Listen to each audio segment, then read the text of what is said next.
નામ પૂછો. બળવંતભાઈ, બોલો હવે આમાં તમને શું શું ફાયદા થયા છે?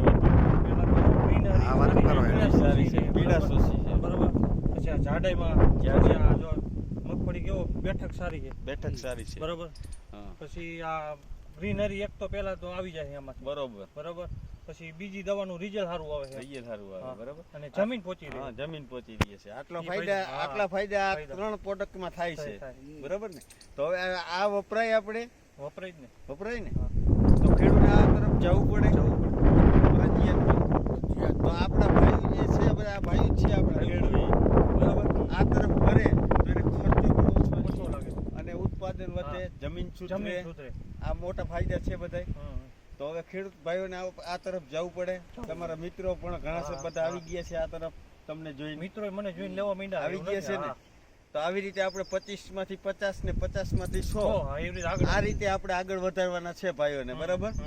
એટલે આ ખોટા માર્ગે દોરાય નહીં અને આ તરફ વધતા જાય.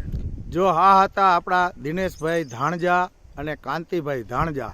આ પૂરી ટીમ સાથે બળવંતભાઈની આજે મુલાકાત લીધી અને ઓર્ગેનિક ખેતી કઈ રીતે કરી શકાય અને ધીરે ધીરે રાસાયણિક છોડી અને ઓર્ગેનિક તરફ વળી શકાય એની પૂરી માહિતી આજે આપણા દર્શક મિત્રોને બળવંતભાઈ ચરણવા ગામના વતની છે, પોતે રાજપૂત છે. તો એક ધન્યવાદ છે એવા વીર પુરુષને કે જેને એક ખેતીને મલ્ટીપ્લાય ટેકનિક દ્વારા ઓર્ગેનિક ખેતી તરફ વળવાનો એક પ્રયાસ કર્યો અને ગામના દરેક લોકોને એક પ્રેરણા આપી.